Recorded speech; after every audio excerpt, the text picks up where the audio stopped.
Assalamualaikum warahmatullahi wabarakatuh. Selamat pagi teman-teman dan dosen pengampu mata kuliah manajemen logistik medik, Bapak Safari Hasan, SIP MMRS. Pada kesempatan kali ini, kami akan mempresentasikan materi yang berjudul Manajemen Logistik Rumah Sakit, Redesain Prosedur, Distribusi dan Penjadwalan Farmasi. Materi ini membahas bagaimana rumah sakit mengatur distribusi obat dan logistik agar pelayanan kepada pasien tetap optimal, efisien, dan tidak terjadi penumpukan ataupun obat kadaluarsa. Sebelumnya, perkenalkan anggota kelompok kami.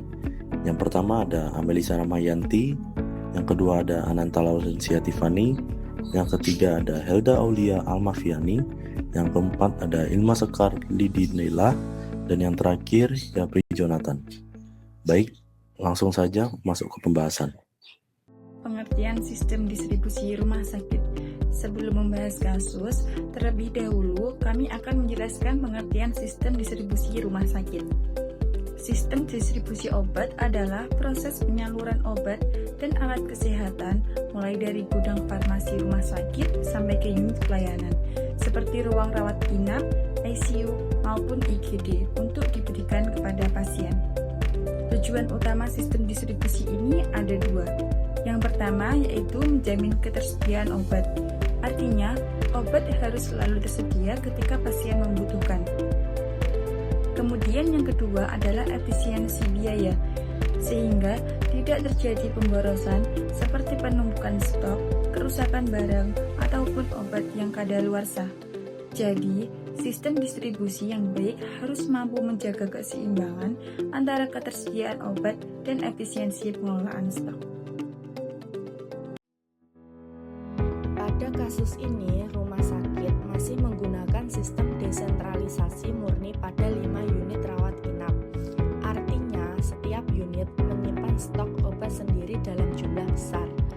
Hal ini menyebabkan terjadinya ketidaksesuaian informasi antara gudang pusat dan unit pelayanan atau disebut juga information asymmetry. Akibatnya, rotasi obat menjadi lambat dan beberapa obat beresiko kadaluarsa karena terlalu lama tersimpan di ruangan. Untuk mengatasi masalah tersebut, dibuat rancangan prosedur baru menggunakan sistem hybrid, yaitu gabungan antara sentralisasi dan desentralisasi terbatas. Pada rancangan prosedur baru ini terdapat 6 langkah utama. Langkah pertama yaitu sentralisasi. Obat yang bersifat kritis dan mahal disimpan di gudang pusat agar pengawasan tanggal kadaluarsa lebih terkontrol.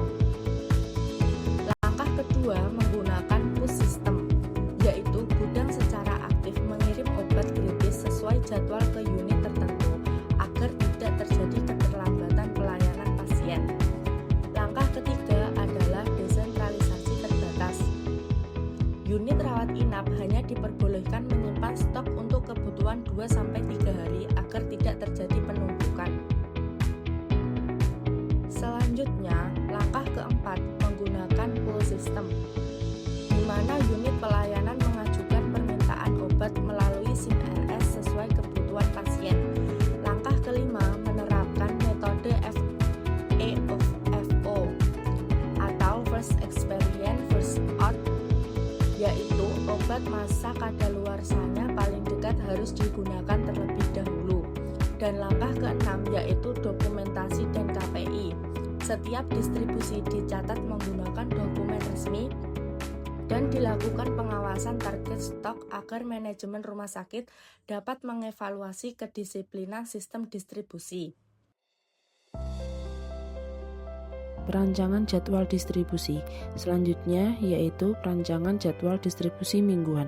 Pada hari Senin, distribusi difokuskan ke IGD dan ICU untuk obat emergensi dan infus karena setelah akhir pekan biasanya jumlah pasien meningkat. Hari Selasa, distribusi dilakukan ke ruang bersalin untuk memenuhi kebutuhan obat obstetri dan APD karena ruang bersalin tetap aktif selama 24 jam. Kemudian hari Rabu, distribusi dilakukan ke poli anak dan poli umum karena pelayanan rawat jalan lebih terjadwal dan tingkat kegawat daruratannya lebih rendah.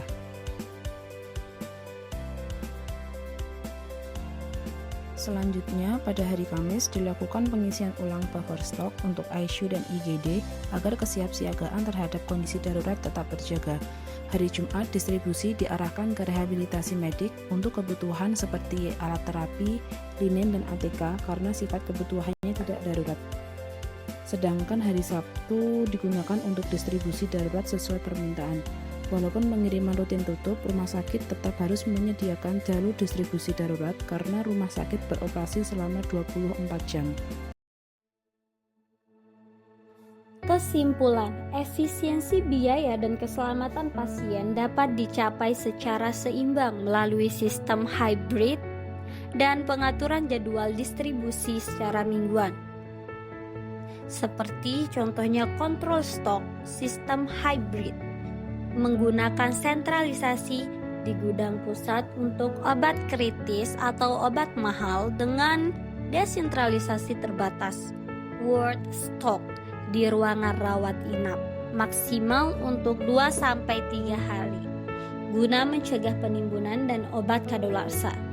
Untuk mekanisme operasional, mengintegrasikan POS system untuk unit kritis dan full system berbasis SIM RS untuk logistik umum, serta kepatuhan mutlak pada metode penataan FEFO first expire dan first out.